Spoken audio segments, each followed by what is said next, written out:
பித்ரு தோஷம் நீக்கும் பூவாளூர் திருமூலநாதர் திருக்கோயில்.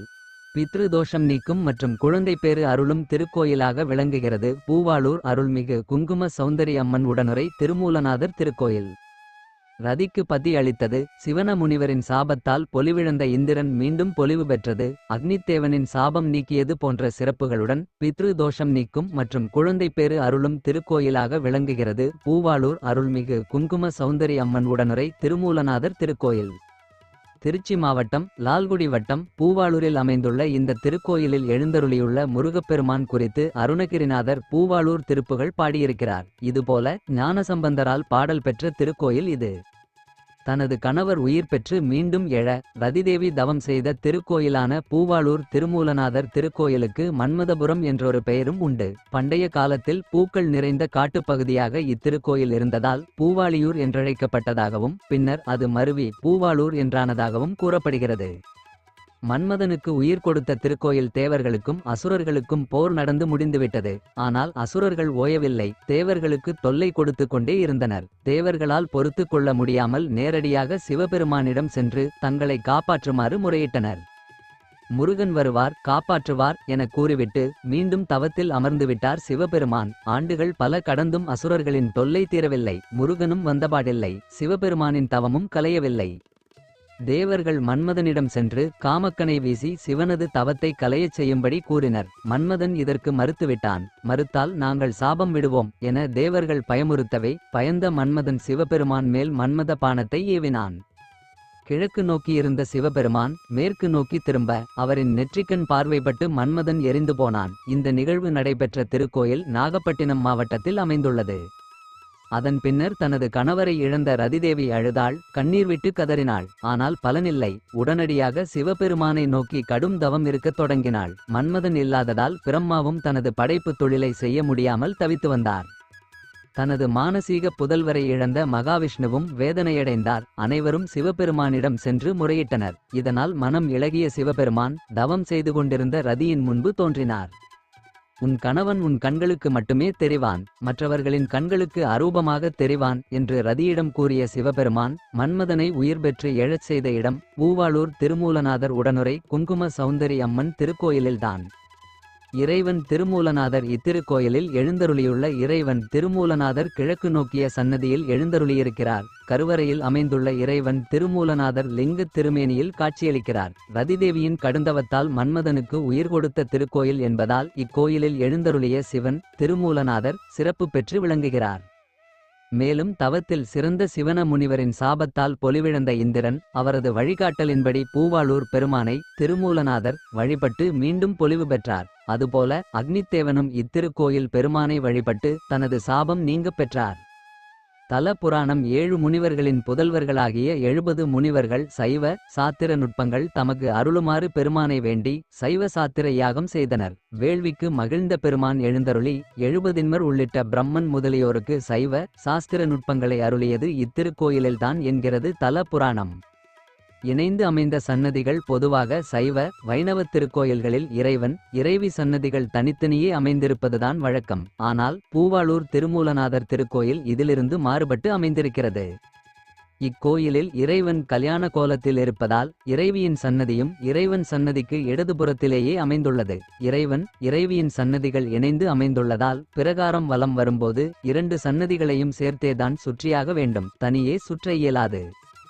இறைவி குங்கும சௌந்தரி அம்மன் திருமூலநாதர் சன்னதிக்கு அருகிலேயே இறைவி குங்கும சௌந்தரி அம்மன் சன்னதியும் அமைந்துள்ளது. 4 கரங்களுடன் நின்ற கோலத்தில் எழுந்தருளி கிழக்கு திசை நோக்கி காட்சியளிக்கிறார் அம்மன்.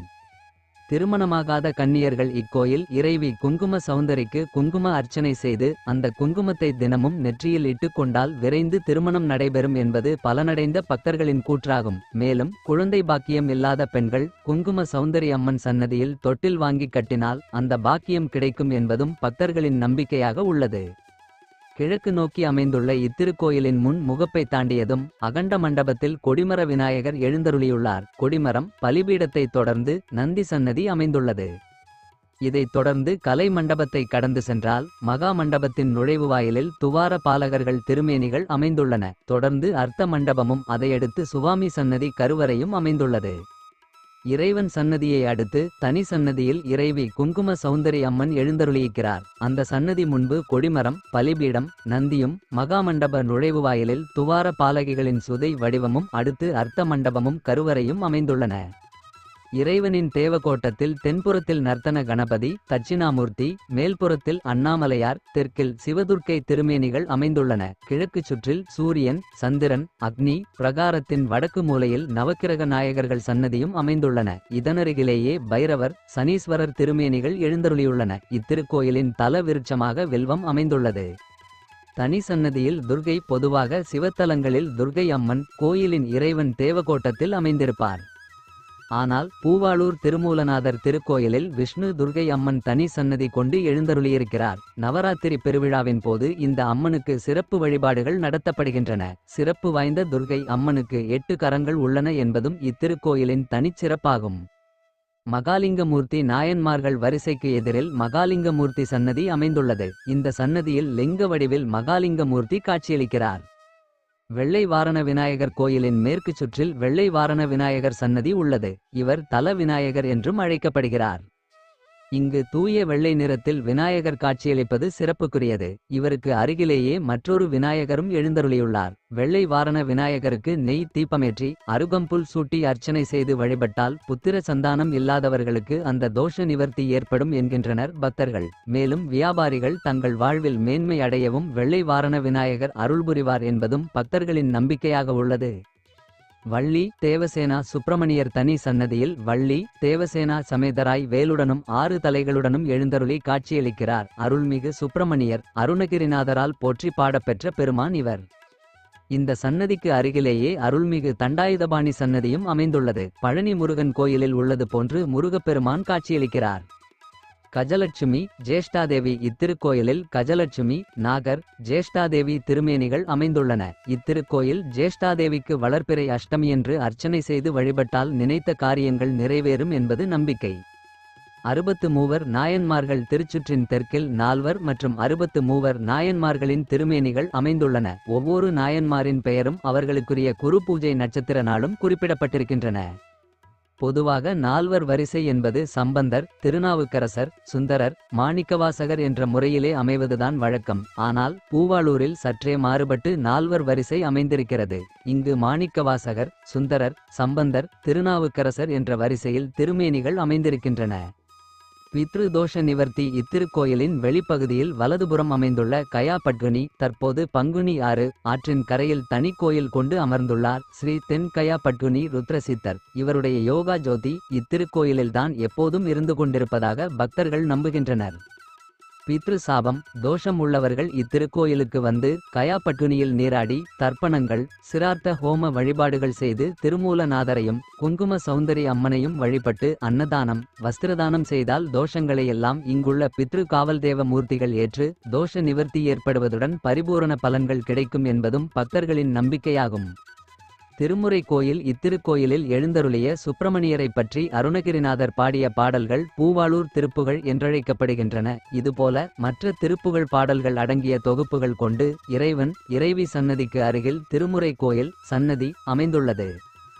மேலும் கோயில் சன்னதி விநாயகருக்கு அருகிலேயே பூவாளூர் திருப்புகழ் குறித்த கல்வெட்டுகளும் வைக்கப்பட்டிருக்கின்றன. வாக்குவாளம்மன் திருக்கோயிலின் வலதுபுறத்தில் அருள்மிகு வாக்குவாளம்மன் கோயில் அமைந்துள்ளது.